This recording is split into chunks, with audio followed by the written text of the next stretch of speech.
Hello everyone, welcome to Okul, India के सबसे affordable learning platform में आप सभी लोगों का स्वागत है। आइए अपने इस कोर्स को आगे बढ़ाएंगे। That is India physical environment text book in geography NCERT class 11th। इस बुक के चैप्टर 5 में हम लोग हैं। पिछले पार्ट में हमने इस चैप्टर को स्टार्ट किया है, दैट इज नेचुरल वेजिटेशन के ऊपर जो ये चैप्टर है।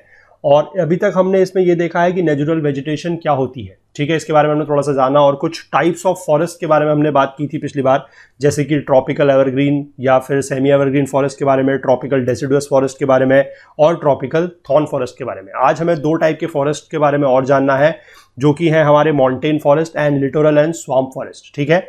और थोड़ा सा कंसेप्ट हम फॉरेस्ट कवर को लेके भी आज बात करेंगे। तो चैप्टर जरूर स्टार्ट करने से पहले आप सभी लोगों से मैं रिक्वेस्ट करूंगा कि जो लोग इस कोर्स को, इस वीडियो सीरीज को फॉलो कर रहे हैं, प्लीज़ ज़्यादा से ज़्यादा चीज़ें लाइक करें, शेयर करें अपने दोस्तों के साथ, अपने फ्रेंड्स, अपने कलीग के साथ। कम से कम 10 लोगों के साथ चीज़ों को ज़रूर शेयर करें। और बाकी जो लोग चैनल पर नए हैं उनसे भी मैं रिक्वेस्ट करूँगा कि प्लीज़ आप लोग भी जल्दी से चैनल को सब्सक्राइब कर लीजिए, बेल आइकन प्रेस कर लीजिए, ताकि आप लोगों से जो वीडियोस के अपडेट्स हैं, नोटिफिकेशंस है, वो आप मिस ना हो। और चैनल पे आपको काफ़ी सारी चीज़ें मिलेंगी, तो आप लोगों को भी ज़रूर यहाँ पर मज़ा आएगा पढ़ने में, ठीक है। और जैसे कि मैं आप लोगों से रोज़ बोलता आया हूँ कि हमारा जो मेन मकसद है, जो मेन मिशन है, कि आप सभी लोगों को अफोर्डेबल एजुकेशन प्रोवाइड कराना। और हम लोग ये चाहते हैं कि वीडियोस के साथ साथ आप लोगों को क्विजेज़, नोट्स वगैरह भी हम लोग दें। और हमने कुछ क्विज़ वगैरह जो है वो कल के दिन, संडे के दिन अपलोड किए भी थे, कुछ अपडेट किए थे हमारी वेबसाइट पे। तो जिन लोगों ने अभी तक वो चीज़ें जाके चेक नहीं की हैं, वो थोड़ा सा चेक कर सकते हैं। अभी उसमें जो आप लोगों को क्विजेज़ वगैरह मिलेंगे, वो कुछ जो हमारी फिजिकल ज्योग्राफी, जो पहली वाली फंडामेंटल्स ऑफ फिजिकल ज्योग्राफी है, उससे रिलेटेड कुछ क्विजेज़ हैं। और बाकी कुछ क्विजेज़ जो हैं वो अभी जो प्रीलिम्स होने वाला है, जो यूपीएससी सिविल सर्विसेज का प्रीलिम्स होने वाला है 2020 में, जो 4 अक्टूबर को होगा, उससे रिलेटेड भी कुछ क्विजेज़ वहाँ पर जो है वो है, ठीक है। और वो डेली बेसिस पर अपडेट किए जा रहे हैं। उसमें कुछ कुछ क्विजेज़ जो है वो ऐड किए जा रहे हैं। उसमें ज्योग्राफी के क्विजेज़ भी ऐड किए जाएंगे, उसमें आपके पॉलिटी के क्विजेज़ भी ऐड किए जाएंगे, इकोनॉमी के क्विजेज़ भी ऐड किए जाएंगे। तो आप वहाँ पर जो है लिंक नीचे डिस्क्रिप्शन बॉक्स में दिया गया है, वहाँ से जाके उसको आप अटेम्प्ट ज़रूर कीजिए, ठीक है। और थोड़ा सा मैं बताइए कि किस तरीके के आपको वो क्विजेज़ लग रहे हैं। बाकी जैसे मैं आपको कह रहा हूँ कि हम चाहते हैं कि थोड़ा सा चीज़ें आप लोगों को और प्रोवाइड करें, तो उसके लिए आपका सपोर्ट, हमें आपका सहयोग की हमें ज़रूरत है। उसके लिए आप यहाँ पर जो स्कैन एंड पे का ऑप्शन दिया गया है, QR कोड, इसके हेल्प से आप लोग पेमेंट कर सकते हैं। अगर किसी को UPI ID की ज़रूरत है तो वो भी यहाँ पर नीचे okul@axis बैंक की UPI ID भी दी गई है। बाकी अगर कोई इंटरनेट बैंकिंग के माध्यम से या फिर डेबिट कार्ड, क्रेडिट कार्ड के माध्यम से अगर पेमेंट करने के इच्छुक है, तो वो भी नीचे डिस्क्रिप्शन बॉक्स में दिए हुए लिंक के थ्रू कर सकते हैं, ठीक है। बाकी एक सवाल हम लोग आपसे कुछ टाइम से पूछ रहे हैं, प्लीज़ इसका भी आप लोग जवाब दीजिए कि ओकुल आप लोगों की किस तरीके से मदद कर रहा है। 50 से 100 शब्दों का एक राइटअप, एक पासपोर्ट साइज फोटोग्राफ के साथ okul.co@gmail.com जो हमारी ईमेल आईडी है, वहाँ पर आप सेंड कर दीजिए। बहुत जल्द उस वेबसाइट का टेस्टिमोनियल सेक्शंस हम लोग डेवलप कर रहे हैं। वहाँ पर हम उस आर्टिकल को, उस जो आपका राइटअप होगा अलॉन्ग विद योर फोटोग्राफ, वहाँ पर फीचर्ड की जाएगी, ठीक है। ताकि उससे एक तो क्या होगा कि आप लोग इंटरनेट पर आएंगे, आप लोगों का भी मतलब दिखेगा, इंटरनेट पर रीच होगी।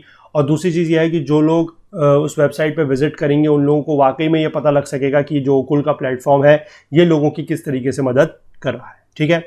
चलिए तो स्टार्ट करते हैं आज का पार्ट। आज हमें बुक में नहीं जाना है, मैं आज आपको यहीं पर दिखाऊंगा सारी की सारी चीज़ें, ठीक है। मतलब है तो बुक का ही पार्ट, लेकिन उसको हम मैप के साथ देखेंगे, मैप और फिगर्स के साथ, जैसे हमने लास्ट पार्ट में देखा था। आप लोगों को काफ़ी वो चीज़ पसंद आई थी, तो आज भी हम उसी तरीके से कंटिन्यू करेंगे, ठीक है। चलिए तो स्टार्ट करते हैं आज का पार्ट। देखिए, आज हमें बात करनी है माउंटेन फॉरेस्ट को लेकर। माउंटेन फॉरेस्ट जो वर्ड है, ये माउंटेनियस से आया है, ठीक है।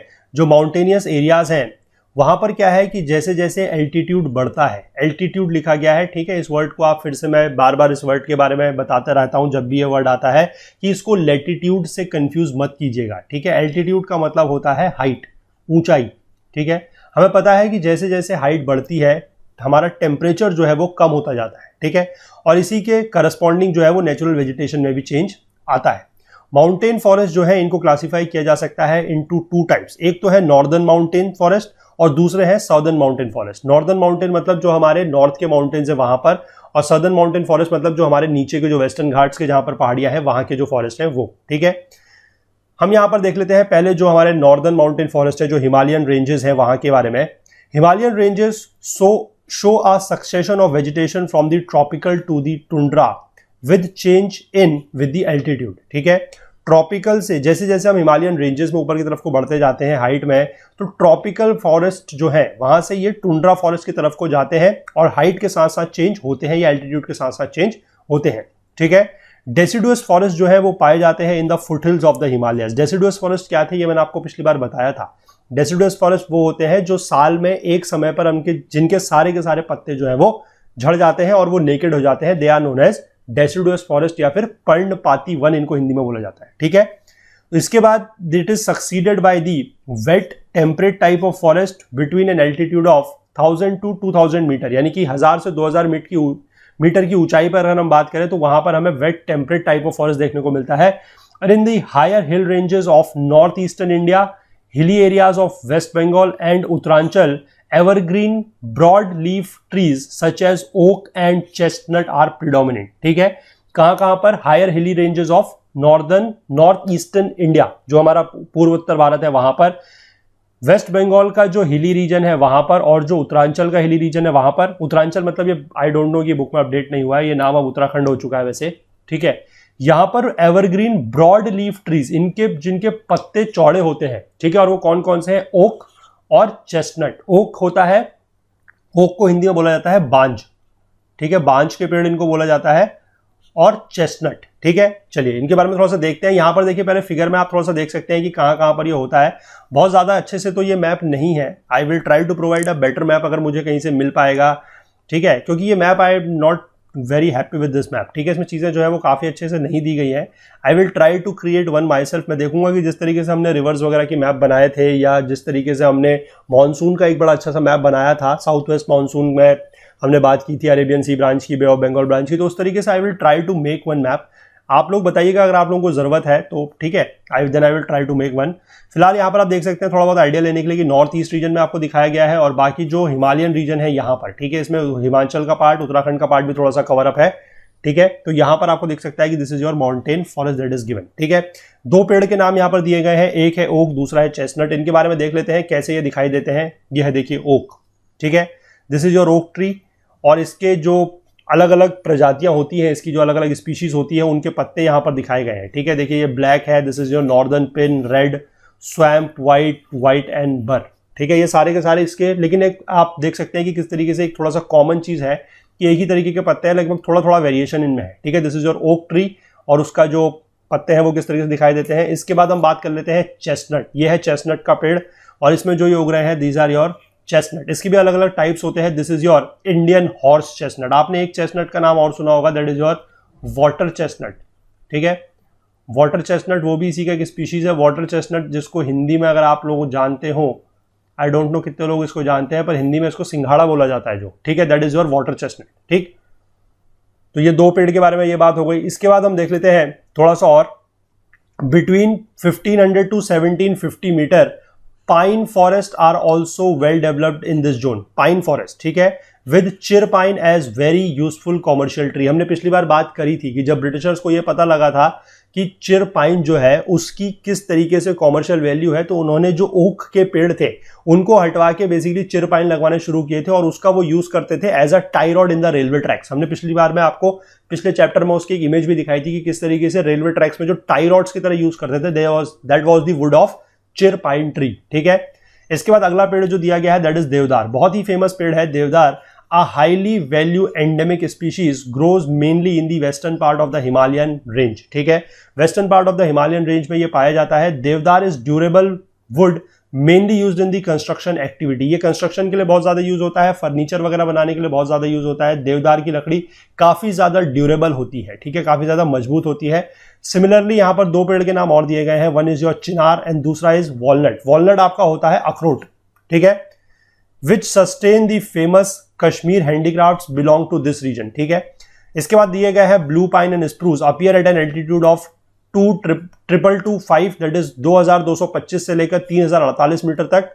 Eight many places in this zone temperate grasslands are also found. ठीक है, लेकिन अगर हम हायर रीचेस की बात करते हैं तो there is a transition to alpine forest. Alpine forest and pastures होगा। वहां के जो पेड़ है that is your silver firs, junipers, pines, birch and rhododendrons. ये पाए जाते हैं 3000 से 4000 मीटर की ऊंचाई पर। However, these pastures are used extensively for transhumans by tribes like the Gujjars, Bakarwals, Bhotias and the Gaddis. ठीक है, पास्चर्स का मतलब आप लोगों को पता है जहां पर लाइव स्टॉक बेसिकली ग्रेस करते हैं। ठीक है, एक ग्रेजिंग लैंड जो होता है लाइव स्टॉक के लिए उसको बोला जाता है पास्चर्स। अब यहां पर यह बोला गया है कि ये जो पास्चर है इसको यूज किया जाता है इन ट्राइब्स के द्वारा। कौन कौन सी ट्राइब्स हैं? Gujjar, Bakarwal, Bhotias and the Gaddis. और इन ये यूज करते हैं for a transhumance activity. ठीक है, जिन लोगों ने हमारा ह्यूमन ज्योग्राफी का कोर्स देखा है वहां पर भी हमने इसकी बात की है कि ट्रांस ह्यूमेन्स एक इस प्रकार की एक्टिविटी होती है जिसमें ये जो ट्राइब्स हैं ये क्या करती हैं कि ये एक जगह से दूसरी जगह अपने लाइव स्टॉक के साथ मूव करते हैं। ठीक है, और ट्रांस ह्यूमेन्स इस तरीके की एक्टिविटी होती है कि जिसमें क्या होता है कि जब सर्दियां होती हैं, अब सर्दियां होती है तो क्या होता है कि हाई एल्टीट्यूड्स पे मौसम काफी ज्यादा ठंडा हो जाता है तो ये नीचे आ जाते हैं। ठीक है, ये लोअर हाइट्स पे आ जाते हैं और उसके बाद जब वापस से फिर गर्मियां पड़ती हैं समर सीजन में तो ये फिर से हाई एल्टीट्यूड पे चले जाते हैं। This activity of travelling of these tribes with their live stock. ठीक है, लाइव स्टॉक ग्रेजिंग के लिए उसको मूव कराते हैं। This is known as transhumance. तो यहां पर यह लिखा गया है कि जो ये पास्चर्स होते हैं ये ट्रांस ह्यूमेन्स एक्टिविटी के लिए यूज किए जाते हैं by these tribes, that is Gujjars, Bakarwals, Bhotias and Gaddis. ठीक, इसके बाद क्या लिखा गया है? The southern slopes of the Himalayas carry a thicker vegetation cover. जो सर्दर्न स्लोप्स है हिमालयाज के वहां पर वेजिटेशन कवर जो है वो थिक होता है। ठीक है, क्योंकि वहां पर प्रेसिपिटेशन जो है वो ज्यादा है than the drier north facing slopes. North facing slopes में प्रेसिपिटेशन कम होता है इसलिए वहां की जो वेजिटेशन है वो ज्यादा नहीं होती है, ज्यादा थिक नहीं होती है। ठीक है, हायर एल्टीट्यूड्स की अगर हम बात करते हैं तो mosses and lichens form part of the tundra vegetation. वहां पर मोचेस और लिचन्स भी जो है वो पाए जाते हैं। ठीक है, चलिए इसको थोड़ा सा हम एक एक करके पेड़ के बारे में जितने यहाँ पर दिए गए हैं इनमें से इंपॉर्टेंट जो है वो हम देख लेते हैं। देखिए, दिस इज योर चिरपाइन। आपने पहाड़ों में देखा होगा इस तरीके के पेड़ होते हैं। ठीक है, फिर से मैं कहूंगा कि जो लोग पहाड़ों से संबंधित हैं उनको तो चीज़ें बहुत अच्छे से सब रिलेट कर पाएंगे। जिन्होंने लेकिन ये कभी चीज़ें नहीं देखी हैं उनके लिए थोड़ा सा इमेजिन उनको करना पड़ेगा, विजुलाइज उनको करना पड़ेगा। ठीक है, तो यहाँ पर जो पहाड़ों से संबंधित है, खासकर अगर हम बात करें कोई लोग अगर ऐसे हैं यहाँ पर जो उत्तराखंड से या हिमाचल से हैं उन्होंने ये चीज़ें बहुत कॉमनली तरीके से देखी होंगी। ठीक है, तो चिरपाइन का ये पेड़ है। इसके बाद हम बात कर लेते हैं देवदार। ये देखिए देवदार का पेड़ है, बहुत फेमस है देवदार का पेड़। इसके पत्ते कुछ इस प्रकार से दिखाई देते हैं। इसके बाद जो है ये है चिनार। ठीक है, ये भी बहुत फेमस है। देखिए इसके भी पत्ते जो है वो काफी ब्रॉड लिव्ड है। और ये है वॉलनट। ठीक है, वॉलनट मतलब अखरोट। ये यहाँ पर जो हो रहा है देखिए पेड़ में, दिस इज योर वॉलनट। ठीक है, इसका जो नाम है that is Juglans nigra, this is black walnut. ठीक, इसके बाद अगला देख लीजिए, दिस इज स्प्रूस। ये इस तरीके के लंबे लंबे जो पेड़ होते हैं दैट इज स्प्रूस। ये है बिर्च। ठीक है, this is your birch. This is your Juniper, जो हमने बात की थी कि एल्पाइन फॉरेस्ट में पाए जाते हैं, दैट इज योर जूनिपर। ये है आपका रोडेडेंड्रॉन्स। ठीक है, रोडेडेंड्रॉन्स में इस तरीके के फूल वगैरह लगते हैं। देखिए ये लाल कलर के यहाँ पर फूल आपको दिख रहे हैं, ये इसके पत्ते हैं। ये इस प्रकार से यहाँ पर फूल इसमें देख सकते हैं आप। This is your rhododendrons. ठीक है, इसके बाद ये है मोचेस एंड लाइचन्स। जो ये ग्रीन कलर का हो रहा है दिस इज योर मोचेस, और ये जो इसमें थोड़ा सा इस तरीके का आपको दिख रहा है दिस इज योर लाइचन्स। ठीक है, इनमें अंतर क्या होता है? मोचेस एंड लाइचन्स बेसिकली जो मोसेस होते हैं, मोसेस आर योर प्लांट्स। ठीक है, जो मोसेस होते हैं वो एक तरीके से प्लांट्स हैं। अंतर क्या होता है इनमें मैं आपको बताता हूँ और प्लांट से। ठीक है, मोसेस जो है वो एक प्रकार के प्लांट्स ही होते हैं। इनमें फोटोसिंथेटिक सेल्स भी होते हैं, लेकिन प्रॉब्लम क्या है कि जो इनमें एक टिश्यू होता है, इनमें एक स्पेशलाइज्ड टिश्यू नहीं होता। ठीक है, स्पेशल टिश्यू होता है जो प्लांट्स में है वो इनमें नहीं पाया जाता। और ये टिश्यू का क्या काम होता है? ये वाटर और न्यूट्रिएंट को, वाटर एंड न्यूट्रिएंट को रूट से या आप कह सकते हैं कि सॉइल से लीफ तक मूव कराता है। ठीक है, तो वो इनमें नहीं होता। ये जो स्पेशल टिश्यू है वो इन मोसेस में नहीं पाया जाता है। ठीक है, बाकी इनमें फोटोसिंथेटिक सेल्स तो होते ही हैं इसलिए ग्रीन होते हैं। ठीक है, तो इस वजह से क्या होता है कि इनमें ये जो स्पेशल टिश्यू इसको बोला जाता है बेसिकली सैप, ये इसमें प्रेजेंट नहीं होता है। तो इसकी वजह से क्या है कि ये चीजें ज्यादा ग्रो नहीं कर सकती हैं। ठीक है, और थोड़ा बहुत अगर ये ग्रो करती भी है तो इनका जो ऊपर का पार्ट है वो सूख जाता है, ड्राई हो जाता है। ठीक है, this is about the lichens, sorry mosses. जो लिचेंस होते हैं, lichens are basically your combination of algae and fungi. ठीक है, this is your combination of algae plus fungi. आप लोगों ने एनवायरमेंट में पढ़ा होगा, एक तरीके का रिलेशनशिप होता है इन दोनों के बीच में, that is known as a symbiotic relationship. Symbiotic relationship का मतलब होता है जिसमें दोनों को फायदा होता है। ठीक है, दोनों का बेनिफिट होता है, that is your mutual benefit, that is symbiotic relationship. और सिम्बायोटिक रिलेशनशिप किस तरीके से होता है कि जो ये एल्गी है, ये एल्गी क्या करता है? This algae provides the food, और जो ये फंगाई है this fungi provides the shelter. तो इस तरीके से दोनों एक दूसरे को फायदा पहुंचाते हैं। ठीक है, और सिम्बायोटिक रिलेशनशिप यहां पर होता है। ठीक है, ये बाकी हम बातें जब अपना एनवायरमेंट इकोलॉजी का कोर्स पढ़ेंगे तो वहाँ पर डिटेल में समझेंगे कि किस तरीके के रिलेशनशिप्स होते हैं, जैसे कमेंसलिज्म, अबेंसलिज्म, सिम्बायोटिक रिलेशन है, आपका प्रोबायोटिक रिलेशन है, बहुत सारे रिलेशन इस तरीके के होते हैं। फिलहाल आप ये मान के चलिए, ये समझ के चलिए कि लिचेंस में किस तरीके का रिलेशन होता है। Lichens is basically a combination of algae and fungi, जहां पर एल्गी प्रोवाइड कराती है फूड, फंगाई प्रोवाइड कराती है shelter, and this is a kind of relationship which is symbiotic relationship. ठीक है, जिसमें दोनों का फायदा होता है। ठीक है, चलिए अगला देखते हैं, southern mountain forest. Southern mountain forest में क्या है देखिए, this include the forest found in the 3 distinct areas of peninsular India. एक तो है वेस्टर्न घाट, दूसरे है विंध्यास और तीसरे है नीलगिरीज। ठीक है, हम लोगों को पता है दिस इज योर वेस्टर्न घाट। ठीक है, और इसमें लिखा गया है विंध्यास, यहां पर हमारा विंध्यास है, ये भी हमें पता है।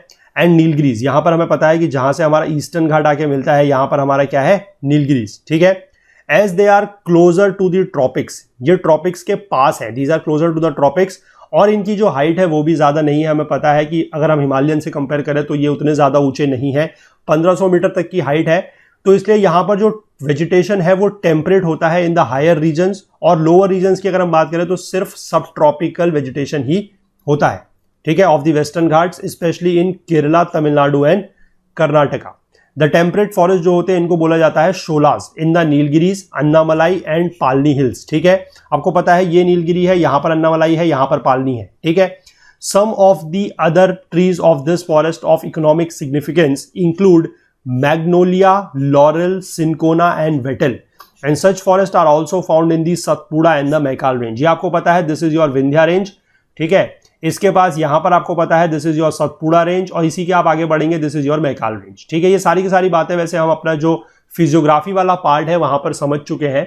इसीलिए फायदा यह है कि अगर अब आप वो मैप्स को समझ चुके हैं तो आप लोगों को पता होगा कि कहां पर विंध्या रेंज है, कहां पर सतपुड़ा रेंज है, मैकाल रेंज कहां पर है, अन्नामलाई हिल्स कहां पर है, नीलगिरी हिल्स कहां पर है, वेस्टर्न घाट्स कहां पर है, ईस्टर्न घाट्स कहां पर है। ये अब फायदा आप लोगों को मिलेगा, लेकिन अनलेस एंड अनटिल अगर आपने वो चैप्टर ढंग से नहीं पढ़ा है।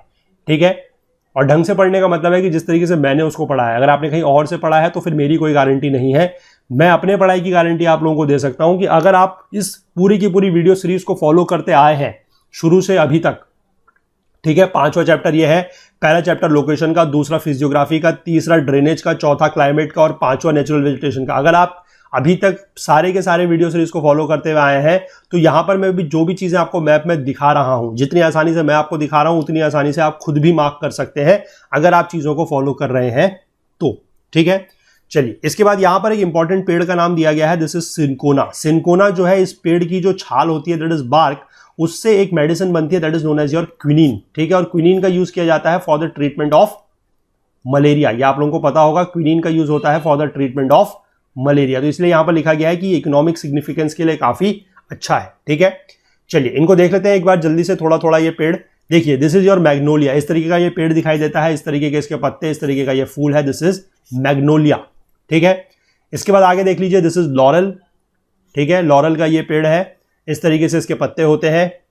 This is your cinchona. ठीक है, the bark of the cinchona tree is used to make quinine which is used for the treatment of malaria. ठीक है, यहां पर आप देख सकते हैं इसको भी, किस तरीके से इसका पेड़ है, किस तरीके से इसके पत्ते हैं। ठीक है, दिस इज योर वेटल, ये वेटल इस तरीके का दिखाई देता है। ठीक है, पूरा का पूरा पेड़ आप देखेंगे तो ऐसा दिखता है, पत्ते और इसके जो ये फूल हैं ये इस प्रकार से हैं। ठीक है, चलिए इसके बाद अगला देख लेते हैं, that is your littoral and swamp forest. ठीक है, littoral and swamp forest basically वो है, आप इसको ध्यान रखिएगा, ये बेसिकली मार्शी एरियाज में पाए जाते हैं। ठीक है, मार्शी एरिया बेसिकली क्या है, या वेटलैंड बेसिकली क्या है, जो आपका ट्रांजिशन रीजन होता है between the land and the water body. ठीक है, India has a rich variety of wetland habitats. 70% of this comprises areas under paddy cultivation, जहां पर धान वगैरह उगाया जाता है वो है। The total area of wetland is 3.9 million hectares. दो साइड जो है, एक दी गई है Chilka lake in Orissa and दूसरा दिया गया है Keoladeo national park in Bharatpur, are protected as waterfowl habitats under the Convention of Wetlands for International Importance, that is the Ramsar convention. ये रामसर कन्वेंशन बहुत फेमस है वेटलैंड्स को लेकर। ठीक है, अगर किसी को इसके बारे में पता है तो बहुत अच्छी बात है, अदरवाइज इसको हम यहां पर कवर नहीं कर सकते, क्योंकि अगर हम यहां पर सारी चीजें कवर करने बैठेंगे तो फिर ये बहुत लंबा लेक्चर हो जाएगा। ठीक है, बेसिकली ये जो पूरा का पूरा टॉपिक है ये एनवायरमेंट एंड इकोलॉजी का एक सेक्शन है। ठीक है, वहां पर हम लोग इसकी बात करते हैं, मैनग्रूव्स की हम बात करते हैं, वहां पर हम बात करते हैं वेटलैंड्स को लेकर, और वहीं पर ये रामसर कन्वेंशन है। और उसमें हम देखते हैं कि इंडिया में कौन कौन सी रामसर साइट्स जो है, ठीक है, उसमें से केवलादेव नेशनल पार्क एक है राजस्थान में आपका, और चिल्का लेक जो उड़ीसा में है ये एक दूसरा है, ठीक है। बाकी इसमें बहुत सारे रामसर साइट्स इंडिया में और भी हैं, उनके बारे में हम एनवायरमेंट एंड इकोलॉजी में बात करेंगे, यहां पर नहीं, ठीक है। चलिए, जिन लोगों को पता है, जिन लोगों ने पढ़ रखा है, वो बहुत अच्छी बात है, वहां से रिवाइज कर सकते हैं, देख सकते हैं, ठीक है। चलिए आगे देख लेते हैं। इसमें कंट्री के जो वेटलैंड्स हैं उनको ग्रुप किया गया है 8 कैटेगरीज में, और वो 8 कैटेगरीज कौन कौन सी है देखिए। The reservoirs of the Deccan plateau in the south together with the lagoons and the other wetlands of the southern west coast, ठीक है। मैप में यहां पर कुछ भी नहीं दिखाया गया है, मैप में सिर्फ ये 3 रीजन आपको यहां पर दिख सकते हैं जो ब्लैक कलर से बनाए गए हैं और जिनको बोला गया है लिटोरल एंड स्वाम्प फॉरेस्ट। इसीलिए मैं बोल रहा हूं कि ये मैप ज्यादा फायदेमंद एज सच आप लोगों के लिए नहीं है, तो आप लोग बताइएगा अगर जरूरत है तो I will definitely try to make one for you. अगर आपको जरूरत होगी तो बताइएगा नीचे कमेंट सेक्शन में, ठीक है। आगे देख लीजिए, the vast saline expanses of Rajasthan, Gujarat and gulf of Kutch. तीसरा है the fresh water lakes and the reservoirs from Gujarat eastwards through Rajasthan, और इसमें है आपका Keoladeo national park and Madhya Pradesh. The delta wetlands and the lagoons of India's east coast, Chilka lake के पास, ठीक है। ये वाला रीजन जो है यहाँ पर आपको दिखाया जा रहा है, दिस इज बेसिकली और चिल्का लेक का रीजन है ये, ठीक है। इसके बाद 5वां रीजन दिया गया है the fresh water marshes of the Gangetic plain, the flood plains of the Brahmaputra, the marshes and swamps in the hills of north east India and the Himalayan foot hills. तो बेसिकली ये जो north east वाला plane दिया गया ये लगभग यहाँ पर है, ठीक है, ब्रह्मपुत्र का जो बेल्ट है वहां पर, फ्लड प्लेन्स ऑफ ब्रह्मपुत्र। इसके बाद दिया गया है the lakes and rivers of the mountain regions of Kashmir and Ladakh. 8वां दिया गया है the mangrove forest and other wetlands of the island arcs of Andaman and Nicobar islands, ठीक है। इन सबके बारे में हम लोग मैप अगर ये अच्छे से बना हुआ होता तो it would have been very much good कि हम चीजें देख पाते, लेकिन फिर भी रीजन वगैरह दिए हैं, आप इनसे समझ सकते हैं कि ये कहां पर होगा, ठीक है। और mangroves grow along the coast in the salt marshes, tidal creeks, mud flats and estuaries. ये मैनग्रोव्स जो है ये एक तरीके के सॉल्ट टॉलरेंट प्लांट्स होते हैं, ठीक है। यहां पर बेसिकली क्या है कि ये ऐसी जगहों पर उगते हैं जहां पर आपको लिखा गया है कि कोस्ट्स में, ठीक है, coast in the salt marshes, ठीक है, जो सॉल्टी मार्शेस होते हैं तो वहां पर ये बेसिकली उगते हैं और ये सॉल्ट टॉलरेंट प्लांट्स होते हैं, ठीक है। देखिए यहां पर लिखा भी गया है, देखिए they consist of number of salt tolerant species of plants crisscrossed by creeks of stagnant water and tidal flows. These forests give shelter to a wide variety of birds. यहाँ पर काफी सारी बर्ड्स वगैरह पाई जाती हैं।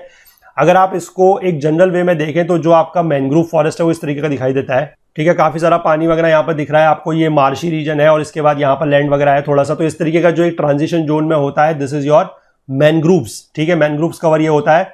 इंडिया की अगर हम बात करें तो जो मैनग्रोव फॉरेस्ट है spread over 6740 square kilometre, which is 7% of the world's mangrove forest, यानी कि पूरे के पूरे दुनिया का जो मैनग्रोव फॉरेस्ट है उसका 7% जो है वो इंडिया में पाया जाता है, ठीक है। They are highly developed in the Andaman and Nicobar islands and the Sundarbans of West Bengal. Other areas of significance are the Mahanadi, the Godavari and the Krishna delta. जो ये तीनों नदियां हैं जो इनका डेल्टा बनता है on the eastern side, and these forest too are being encroached upon, hence need conservation. तो मैनग्रोव कंजर्वेशन की भी बहुत ज्यादा जरूरत है। और मैनग्रोव जरूरी क्यों है इसके बारे में भी एक बात है, मैं भी आपको बताता हूं कहां से पढ़ना है। अगर आप फिलहाल तो खैर इसको मतलब हम पूरा का पूरा डिटेल में तो कवर करेंगे अपनी इकोलॉजी एंड एनवायरनमेंट में, लेकिन फिर भी अभी मैं आपको एक सोर्स बताऊंगा जो मैंने कवर किया है और थोड़ा बहुत आप जाके वहां से इन चीजों के बारे में पढ़ सकते हैं, ठीक है। वो सोर्स मैं भी आपको बताता हूं क्या है। चलिए फिलहाल हम देखते हैं इसका जो नेक्स्ट टॉपिक है, that is your forest cover in India, ठीक है। अभी तक हम 5 के 5 जो हमारे टाइप्स ऑफ फॉरेस्ट है उनके बारे में पढ़ चुके हैं, that is tropical evergreen and semi evergreen forest, tropical deciduous forest, tropical thorn forest, mountain forest and littoral and swamp forest, ठीक है। चलिए इसके बाद हम बात कर लेते हैं फॉरेस्ट कवर इन इंडिया की। देखिए सबसे पहले तो आपको यहां पर एक कंसेप्ट समझना है, ठीक है, वो यहां पर नीचे दिया भी गया है लेकिन फिर भी मैं आपको बता देता हूं। एक इसमें एरिया होता है रिकॉर्डेड फॉरेस्ट एरिया, ठीक है। एक होता है रिकॉर्डेड फॉरेस्ट एरिया जिसको बेसिकली इस बुक में फॉरेस्ट एरिया के नाम से दिया गया होगा, ठीक है। और एक होता है फॉरेस्ट कवर या जिसको एक्चुअल फॉरेस्ट कवर बोलते हैं, ठीक है। इन दोनों में अंतर क्या है? फॉरेस्ट कवर तो देखिए सीधी सी बात है, ये एक्चुअल फॉरेस्ट एरिया है, यानी कि ऐसा एरिया जहां पर फॉरेस्ट एक्चुअल में है, that is your forest cover, ठीक। और रिकॉर्डेड फॉरेस्ट एरिया वो एरिया है बेसिकली जो गवर्नमेंट रिकॉर्ड्स के आधार पर फॉरेस्ट है, वहां पर फॉरेस्ट एक्चुअल में हो भी सकता है या नहीं भी हो सकता है, ठीक है।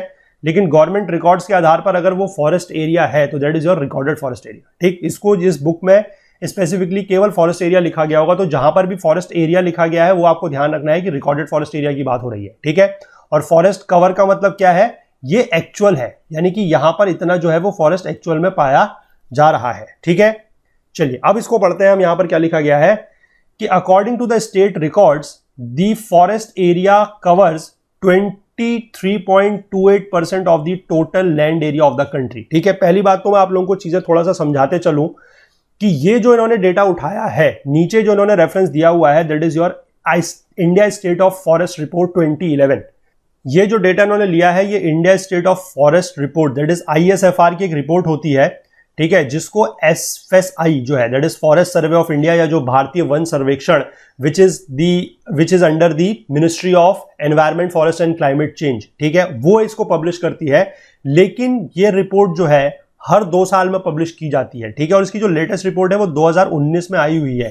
तो आई डोंट नो कि ये डेटा 2011 से अपडेट इसमें एनसीईआरटी में क्यों नहीं हुआ है। थोड़ा सा लैक जो है, जो बेसिकली माना जाता है कि एनसीईआरटी की थोड़ा सा प्रॉब्लम यही है कि वो एकदम से आउटडेटेड हो जाती है और उनमें जो इस तरीके का डेटा है वो फ्रीक्वेंटली अपडेट नहीं किया जाता है। ठीक है, तो अगर 2019 का बेसिकली अपडेटेड नहीं भी है तो एटलीस्ट 2017 का तो होना चाहिए था इसमें, क्योंकि रिपोर्ट में आपको बता रहा हूं हर 2 साल में आती है और 2011 से ये डेटा अभी तक पब्लिश हुआ ही नहीं है, और जबकि इसके बाद 4 से 5 बार जो है वो रिपोर्ट आ चुकी है। ठीक है, तो मैं आप लोगों को बेसिकली यहां पर पूरा का पूरा इस लेक्चर में जो 2019 का डेटा है ISFR का that is India state of forest report, वो पूरा का पूरा मैं अपडेट करवा दूंगा। ठीक है, चलिए तो यहां पर क्या लिखा गया है देखिए, it is important to note that the forest area and the actual forest cover are not same. मैंने आपको बता दिया कि फॉरेस्ट एरिया क्या है, that is your recorded forest area. ठीक है, और फॉरेस्ट कवर क्या है, जहां पर एक्चुअल में फॉरेस्ट है।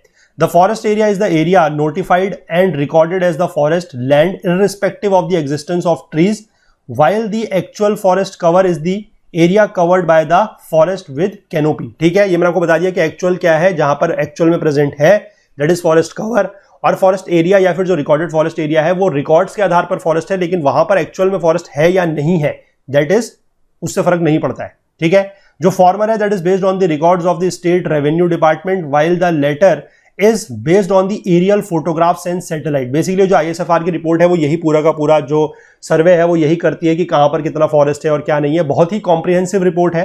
ठीक है, और ये पूरी की पूरी रिपोर्ट मैं आप लोगों को बताऊं 2 पार्ट में पब्लिश हुई है इस बार, लेकिन इसका जो पहला पार्ट है वो ज्यादा इंपॉर्टेंट है। उसमें 10 चैप्टर्स हैं। ठीक है, 10 चैप्टर्स हैं, एक एक चीज उसमें बड़े डिटेल में कवर है कि फॉरेस्ट एरिया क्या है, फॉरेस्ट कवर क्या है, मैनग्रोव कवर क्या है, और बेम्बू को लेकर उसमें बात की गई है, फॉरेस्ट कार्बन स्टॉक को लेकर उसमें बात की गई है। काफी सारी चीजें हैं, पूरे 10 चैप्टर की ये रिपोर्ट है। और मैं आप लोगों को बता दूं एक अच्छी बात यह है कि ये पूरी की पूरी रिपोर्ट के जो वीडियोस हैं वो इस चैनल पे अवेलेबल है।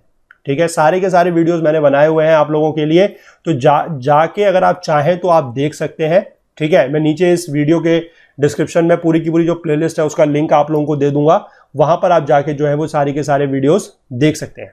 ठीक है, तो काफी अच्छी रिपोर्ट है और पूरा कॉम्प्रिहेंसिव तरीके से, और स्पेशली अगर जो लोग इंटरेस्टेड है वो भी देख सकते हैं, या अगर मैं कहूंगा कि जो लोग यूपीएससी की तैयारी कर रहे हैं, चाहे वो 2020 की है चाहे वो 2021 की है, तो वो लोग तो जाके उस रिपोर्ट को जरूर देखें, क्योंकि रिपोर्ट बाइनली पब्लिश होती है, यानी कि 2 साल में एक बार। तो जो 19 में रिपोर्ट आई है उसके क्वेश्चंस 20 में भी आएंगे और उसी से क्वेश्चन जो है वो 21 में भी आएंगे। ठीक है, क्योंकि अगली रिपोर्ट ही अब जाके 21 में आएगी। ठीक है, तो इसलिए रिपोर्ट बहुत ज्यादा इंपॉर्टेंट है। ISFR 2019 की रिपोर्ट है फॉर यूपीएससी प्रीलिम्स 2020 एंड 2021। ठीक है, तो उस रिपोर्ट को जाके आप लोग जरूर देख लीजिएगा, बहुत कॉम्प्रिहेंसिव तरीके से वो रिपोर्ट हम लोगों ने कवर की है। ठीक है, चलिए मैं आप लोगों को थोड़ा सा डेटा जो अपडेट कराने की बात कर रहा हूं। सबसे पहले तो आप ये वाला डेटा है इसको अपडेट कर लीजिए।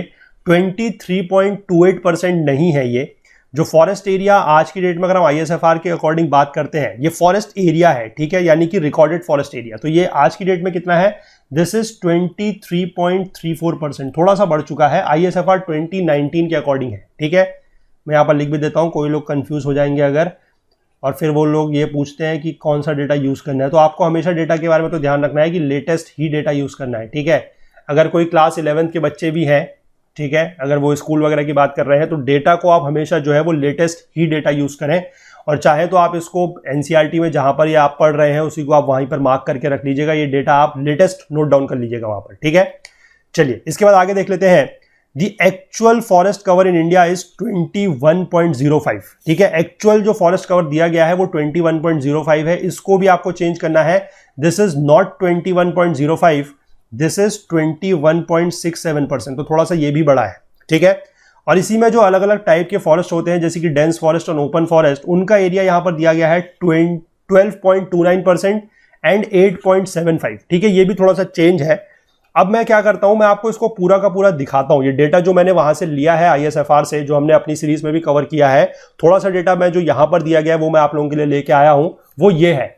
देखिए, टोटल जो फॉरेस्ट कवर की मैं बात कर रहा हूं, टोटल फॉरेस्ट कवर इज 21.67%। ठीक है, इसमें से जो टाइप ऑफ फॉरेस्ट होते हैं that is very dense, moderate and open forest, उनका भी परसेंटेज यहां पर दिया गया है। तो सबसे ज्यादा जो उनमें से है, आप देख सकते हैं कि मॉडरेटली डेंस सबसे ज्यादा है 9.39%, इसके बाद ओपन फॉरेस्ट है 9.26% और सबसे कम जो है दैट इज योर 3.02%। ठीक है, बाकी हमारे पास दो रीजन और होते हैं that is scrub and non forest, वो इस रीजन में नहीं आते हैं, क्योंकि फॉरेस्ट को क्लासिफाई करने का भी उसमें तरीका है कि जो कैनोपी डेंसिटी है वो 10% से ज्यादा होनी चाहिए। ठीक है, वो सारे के सारे कंसेप्ट हमने उस रिपोर्ट में कवर किए हुए हैं, आप उसको वहां से जाके देख लीजिएगा। अदरवाइज यहां पर अगर हम चीजें कवर करने लगेंगे तो फिर वो बहुत ज्यादा हो जाएंगी। ठीक है, आई होप कि आप ये बातें समझते हैं। तो 100% जो है उसमें से ध्यान रखिएगा कि 76.92% तो फॉरेस्ट है ही नहीं, that is non forest.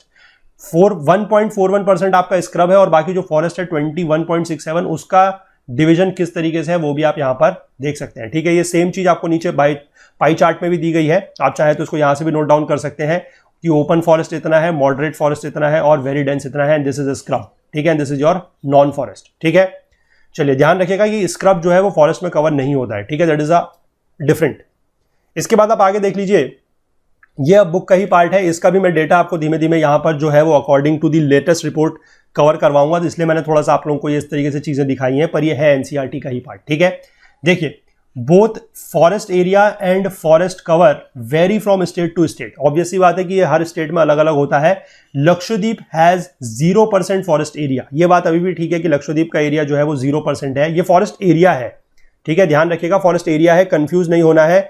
Forest area का मतलब है जो रिकॉर्ड में है, that is recorded forest area. ठीक, अंडमान एंड निकोबार का जो दिया गया है दैट इज 86.93%, ये रिकॉर्ड अभी भी वही है। 2011 के अकॉर्डिंग इन्होंने लिखा है, लेकिन 2019 की रिपोर्ट में भी आप लोग चेक करेंगे तो वो इतना ही है, यानी कि जो रिकॉर्ड्स है उनमें चेंज नहीं हो रहा है। Most of the states with less than 10% of the forest area lie in the north and north western part of the country, यानी कि ये ऐसे एरिया बताए गए हैं जहां पर जो फॉरेस्ट एरिया है, फिर से बोल रहा हूं, फॉरेस्ट एरिया, कंफ्यूज नहीं होंगे, this is recorded forest area. ठीक है, ये 10% से कम है, और वो कौन कौन सी स्टेट्स है? राजस्थान, गुजरात, पंजाब, हरियाणा और दिल्ली। ठीक है, ISFR 2019 के अकॉर्डिंग मैं आप लोगों को फिर से इनका एग्जैक्ट डेटा बता देता हूं, दिस इज 9.57%। ठीक है, गुजरात का थोड़ा सा बढ़ चुका है, अब ये 10% से कम नहीं है, दिस इज 11.03%। पंजाब की हम बात कर ले तो दिस इज 6.12%। हरियाणा की हम लोग बात कर ले तो 3.53% है, और अगर हम बात कर लें दिल्ली की तो दिस इज 6.88%। और ये डेटा क्या है, ये किसका परसेंट है? ये बेसिकली परसेंट है इनका जो टोटल ज्योग्राफिकल एरिया है, जो इन स्टेट्स का टोटल ज्योग्राफिकल एरिया है, उनमें से कितना परसेंट जो है दैट इज फॉरेस्ट एरिया, ये वो परसेंटेज है। ठीक है, तो इसमें से जो लेस देन 10% लिखा हुआ है उसमें से चाहे तो आप गुजरात को आप हटा सकते हैं, क्योंकि गुजरात में 11.03% है। ठीक है, चलिए इसके बाद आगे देख लीजिए, लिखा गया है कि most of the forest in Punjab and Haryana have been cleared for cultivation.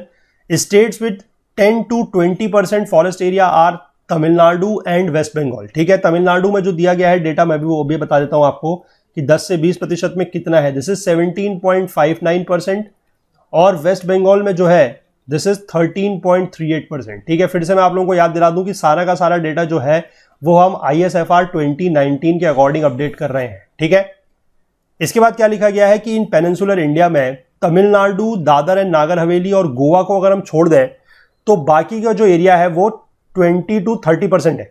ठीक है, और जो नॉर्थ ईस्टर्न स्टेट्स हैं, जो पूर्वोत्तर के राज्य हैं, वहां पर 30% से ज्यादा जो एरिया है दैट इज अंडर फॉरेस्ट। ठीक है, क्योंकि हिली टोपोग्राफी है और हैवी रेनफॉल है, ये फॉरेस्ट ग्रोथ के लिए अच्छे होते हैं, और हमने देखा है कि नॉर्थ ईस्टर्न पार्ट्स में ये चीजें हैं, वहां पर हिल्स भी हैं, वहां पर बारिश भी ज्यादा होती है, तो वहां का जो फॉरेस्ट है वो ज्यादा है। अब यहां पर इसने एक चीज लिखी गई है कि पेनिनसुलर इंडिया में इन स्टेट्स को छोड़कर, यानी कि तमिलनाडु को छोड़कर, गोवा को छोड़कर और जो union territory of Dadra and Nagar Haveli है इसको छोड़कर बाकी जगह जो है वो 20 से 30% है। अब ये बहुत ज्यादा है, तो इसलिए मैंने क्या किया है कि आप लोगों के लिए ये पूरा का पूरा जो डेटा है मैं वही यहां पर लेके आया हूं। ये देखिए, recorded forest area in states and UTs का ये पूरी की पूरी जो टेबल है ये ISFR 2019 के अकॉर्डिंग है।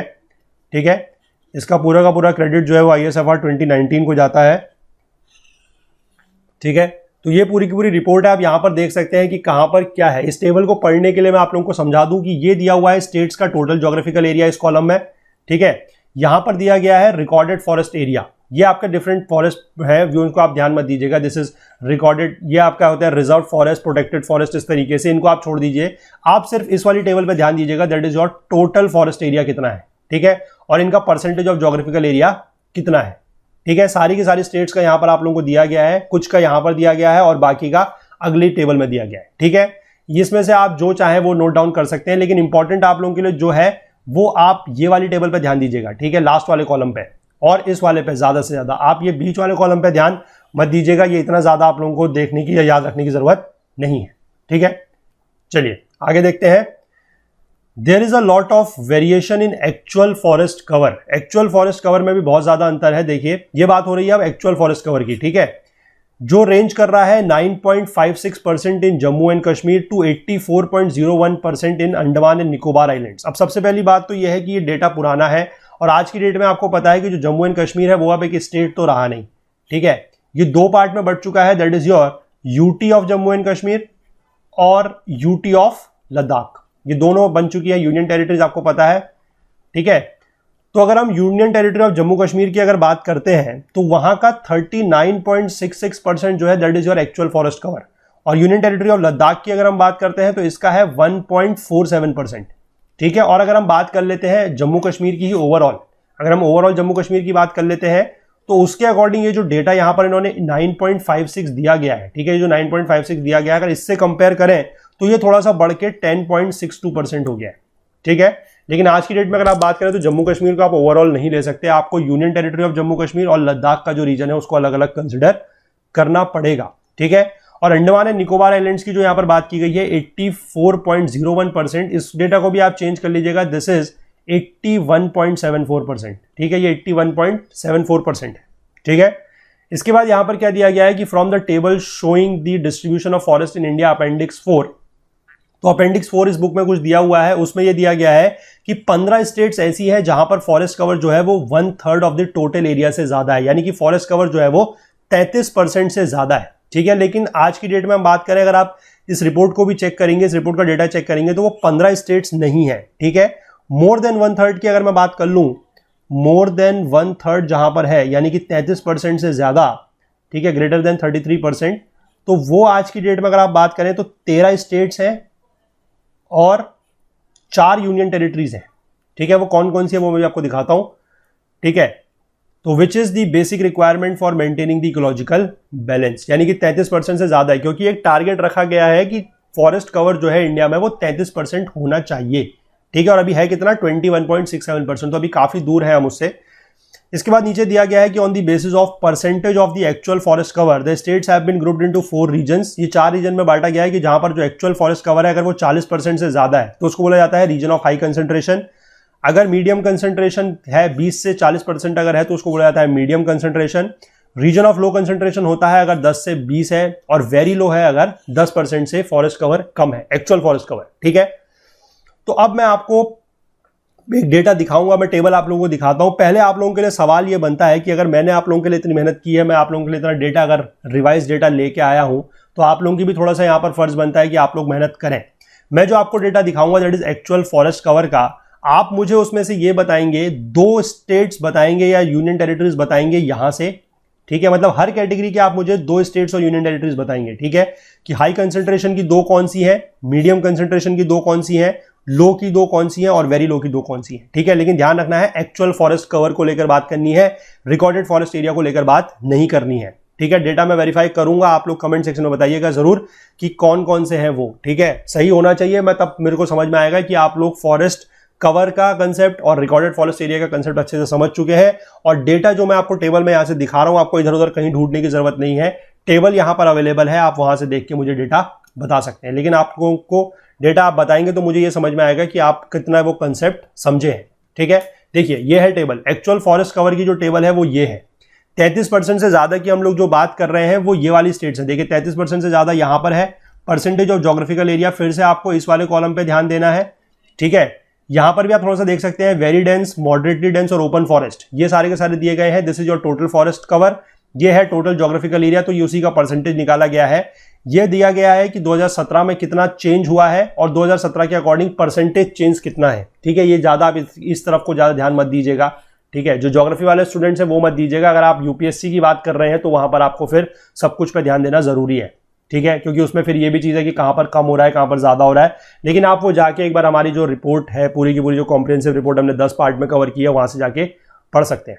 ठीक है, तो जो 33% से ऊपर वाली बात हो रही है वो देख सकते हैं आप। यहाँ पर अरुणाचल प्रदेश है, आसाम भी है, यहाँ पर आपका छत्तीसगढ़ है, ये वाला आपका गोवा है। ठीक है, यहाँ से आपका देखिए जो union territory of Jammu Kashmir है ये भी है, लेकिन ये यूनियन टेरिटरी है। ठीक है, लद्दाख की कम है तो ये आप नहीं काउंट करेंगे। इसके बाद केरला में देखिए ज्यादा है, यहाँ से आपका मणिपुर ज्यादा है, यहाँ से आपका मेघालय ज्यादा है, मिजोरम ज्यादा है, ये सब भी ज्यादा है। नागालैंड भी आपका ज्यादा है। और बाकी आप इस तरफ से देख सकते हैं जिनमें 33% से ज्यादा है, दैट इज सिक्किम। इसके बाद दिस इज योर त्रिपुरा, ये है आपका उत्तराखंड। और बाकी यूनियन टेरिटरीज में आप देख सकते हैं कि अंडमान एंड निकोबार है, you have Dadar and Nagar Haveli, you have Lakshadweep.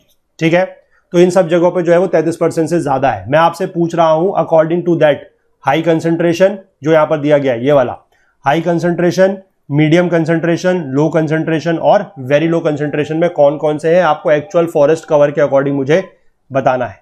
ठीक है, चलिए तो आज इसको इतना ही रखते हैं। काफी सारी चीजें आज हमने समझी और डेटा को आप लोग जरूर अपडेट कर लीजिएगा। और फिर से मैं बता दूं कि जो स्कूल के स्टूडेंट्स हैं वो भी डेटा को जरूर अपडेट कर लें। अगर कभी भी आप लोगों से आंसर एग्जाम में पूछा जाता है तो आप वहां पर मेंशन कर दीजिएगा अकॉर्डिंग टू ISFR 2019। ठीक है, उसके बाद फिर आपका सवाल जो है वो टीचर गलत नहीं करेगा। टीचर को नहीं पता होगा तो वो गलत कर सकता है, लेकिन उसके बाद आप उससे आर्ग्यू कर सकते हैं। क्योंकि अभी तो क्या है कि 11th वालों के लिए मैं इसलिए बोल रहा हूं क्योंकि होम एग्जामिनेशन होता है। ठीक है, अगर टीचर आप लोगों का सवाल गलत करता है तो जाके आप उससे आर्ग्यू कर सकते हैं कि बुक में जो डेटा दिया गया है वो बहुत ही बकवास डेटा है, 2011 से अपडेट नहीं हुआ है और हम आपको डेटा बता रहे हैं 2019 का। तो टीचर को बता दीजिएगा कि ये डेटा है, इसको आप बिल्कुल क्लास में अपडेट करवा दीजिए। वैसे हो सकता है कि टीचर्स वगैरह आप लोगों के स्कूल में करवा दें अपडेट, अगर करवा दें तो बहुत अच्छी बात है। अगर नहीं करवाते हैं तो लेकिन फिर भी आप लोग एग्जाम में जो है वो करेक्ट डेटा ही लिखिएगा। ठीक है, 2019 का ही डेटा लिखिएगा, लेटेस्ट डेटा लिखिएगा, 2011 का डेटा लिखने की जरूरत बिल्कुल भी नहीं है। ठीक है, चलिए तो फिर से मैं आप लोगों से एक बार गुजारिश करूंगा कि प्लीज इस मिशन में थोड़ा सा हमारा साथ दीजिए। जितना ज्यादा आप लोग सपोर्ट करेंगे चीजें आप लोगों को ही उतनी ज्यादा मिलेंगी।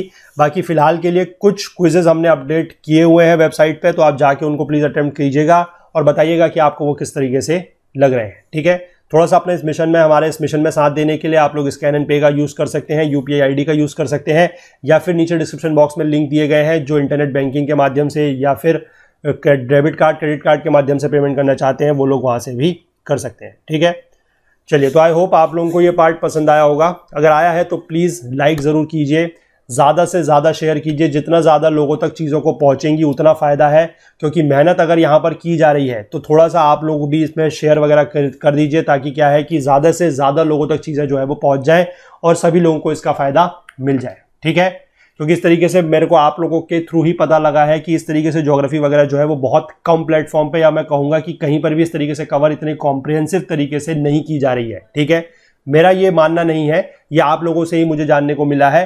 तो मैं इसीलिए चाह रहा हूं कि अगर इस तरीके से चीजें अच्छी मिल रही हैं, किसी को अगर फायदा हो रहा है और वो भी बिल्कुल फ्री ऑफ कॉस्ट, ठीक है, थोड़ा बहुत कंट्रीब्यूशन आप लोग कर दीजिए। इसीलिए मैं बोल रहा हूं कि फायदा और लोगों का ज्यादा हो जाएगा और आप लोगों का भी ज्यादा फायदा हो जाएगा और लोगों का भी ज्यादा फायदा हो जाएगा। कोई फीस वगैरह हम लोगों ने आपसे नीड नहीं है। तो जितनी भी आप लोगों की इच्छा बनती है, जितनी भी आप लोगों की सुविधा है, उसके अकॉर्डिंग आप लोग थोड़ा सा पेमेंट इसमें कर दीजिए। ठीक है, चलिए तो ज़्यादा जुड़ने के लिए हमारा Facebook page, Twitter page, Telegram channel का आप लोग यूज़ करिए।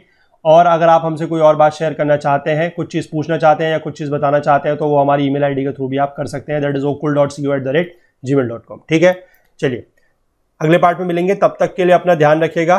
Please do take care of yourself. Thank you, have a nice day, bye bye.